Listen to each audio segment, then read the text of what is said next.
RCB அணியில் கரண் சர்மாவை தவிர்த்து வேறு எந்த நல்ல ஸ்பின்னரையும் வாங்காதது ஏன் என்று முன்னாள் வீரர் ஆகாஷ் சோப்ரா கேள்வி எழுப்பியுள்ளார். 17வது சீசனுக்கான IPL கிரிக்கெட் தொடர் இன்னும் 5 நாட்களில் தொடங்க உள்ளது.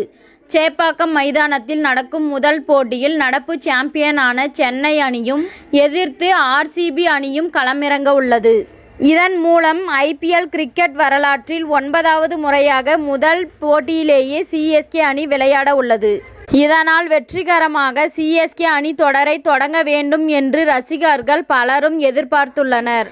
இந்த நிலையில் சேப்பாக்கம் மைதானத்தில் RCB அணி 2008ஆம் ஆண்டு முதல் சீசனிலேயே CSK அணியை வீழ்த்தி வெற்றி பெற்றது. அதன் பின் சேப்பாக்கம் மைதானத்தில் RCB அணி சென்னை அணியை ஒருமுறை கூட வென்றதில்லை. 2008 முதல் 2019 வரை 7 முறை RCB மற்றும் CSK அணிகள் சேப்பாக்கம் மைதானத்தில் களமிறங்க உள்ளன. இதில் RCB அணி ஒரு முறையும் CSK அணி 6 முறையும் வென்றுள்ளன. இதனால் 15 ஆண்டு கால வரலாற்றை மாற்ற RCB அணி தீவிரமாக உள்ளது. இந்த நிலையில் RCB அணி குறித்து முன்னாள் வீரர் ஆகாஷ் சோப்ரா பேசுகையில் RCB அணியில் உள்ள பிரச்சனையை மிகவும் வெளிப்படையாக உள்ளது. பவுலர்களின் எண்ணிக்கையை பார்க்கும்போது ஸ்பின்னர்கள் எங்கே என்ற கேள்வியே எழுகின்றது. ஸ்பின்னர்களை ஏன் வாங்கவில்லை என்பது இப்போது வரை புரியவில்லை. ஹைதராபாத் அணியிலிருந்து மயங்க் டாகரை வாங்கியிருக்கின்றார்கள். ஆனால் ஷபாஸ் அகமதை கொடுத்திருக்கிறார்கள். மற்றபடி RCB அணியின் நல்ல ஸ்பின்னர் என்றால் அது கரண் சர்மா மட்டும்தான். ஆனால் அவரையும் சந்தேக கண்களுடனே RCB அணி அணுகுகின்றது. மறுபடியும் RCB அணியின் நல்ல ஸ்பின்னர் என்றால் அது கரண் சர்மா மட்டும்தான். ஆனால் அவரையும் சந்தேக கண்களுடனே RCB அணி அணுகி வருகின்றது.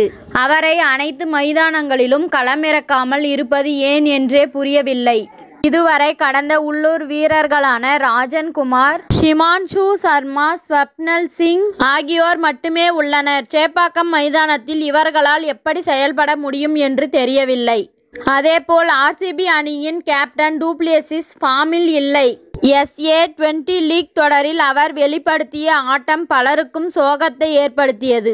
ஆனால் தற்போது நல்ல விடுப்பில் இருந்து மீண்டும் கிரிக்கெட் களம் திரும்பியிருக்கிறார். அவர் மட்டும் தொடக்கம் முதலே ஃபார்மில் இல்லை என்றால் RCB அணியின் ஆட்டம் திண்டாட்டம்தான் என்று கூறியுள்ளனர். இத்துடன் இந்த செய்தி முடிவடைகின்றது. நன்றி, வணக்கம். மீண்டும் அடுத்த வீடியோவில் சந்திப்போம்.